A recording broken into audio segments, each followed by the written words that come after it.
Thank you, Jim. Thinking about a used car, nervous maybe about what's under the hood? Boy, always, huh?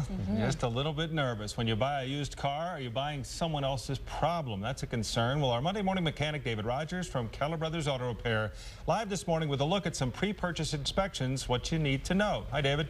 Hey, Tom. Hi, Natalie. How are you? Good, thanks. First thing to check for, Tom, is always look in the back seat and make sure no one snuck in another pair of in-laws on you. Exactly. Or French fries.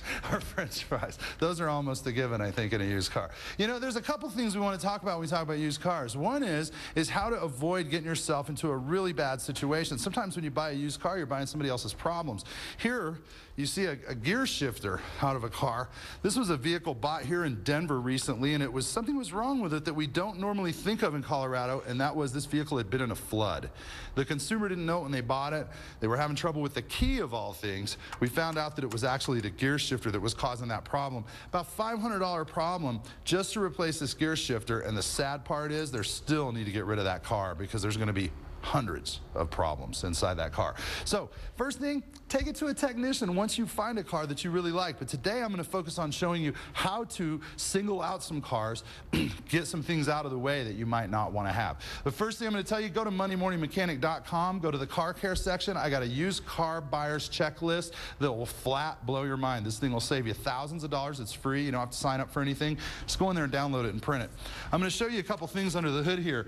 First thing is my best friend when I'm looking at a car is a notepad and a pen. Well, that one won't work, but that one will. And I'm going to go through and I'm going to take notes. I'm going to tell you to look under the hood. Notice that this hasn't been steam cleaned. There's a little dust. That's actually a good thing, okay? I never buy a car that's been steam cleaned because oftentimes they'll steam clean the engine to hide leaks and hide other problems from you. You don't want that. I want to see a little dirt. I want to see that it's normal. I want to see that there's fluids where there's supposed to be fluids. I want to make sure those fluids are the right color. I'm going to show you here.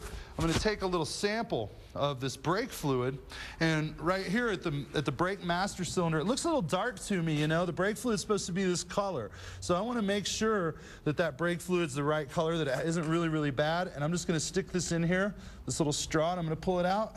And that color's not bad. Look at that color. That's pretty good. So the brake fluid actually looks better than it did when I looked at it inside the master cylinder.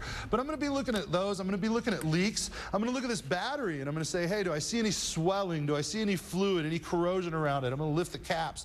No corrosion. That battery's in good shape. The vehicle looks fairly good from under the hood. I don't see any problems. Finally, I might add that we want to check some tire tread. So here on the tire tread, always check inside and outside tread, both sides, to make sure it's even. If there's more tread here or more tread here, we may have a suspension problem. You may have a problem with shocks. So I'm going to go around and step inside the vehicle now, and I want to show you a couple things to look for in here. The first thing I look for inside a car is I'm going to look and see that we have no cigarette burns on the upholstery. The upholstery looks good. There's no cracks on the dash. Everything looks pretty good here.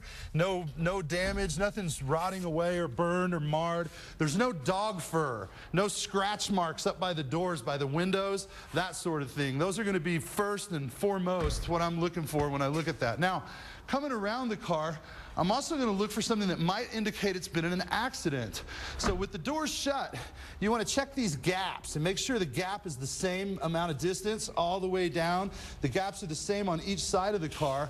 And coming around front, that we don't have anything loose or torn up around the windshield. There's no gaps, and especially that there's no rust around that windshield area. You can see a tiny bit of rust starting here. That probably wouldn't keep me from buying the car, but it's certainly something to negotiate about. Folks, remember the most important thing. You know, when you get into a used car sales deal, there's a couple things they're going to do besides steam cleaning the engine to hide the leaks. They're going to turn the radio right on away to try to have a lot of sound going that you don't hear any rattles or noises. So test drive the car, and once you find one you like, bring it to a certified ASE master technician and have it inspected. I always look for the AAA seal of approval or BBB when I'm trying to find a shop, and I'd recommend you do the same. All right, David, thanks as always. Good advice from our Monday morning mechanic, David Rogers.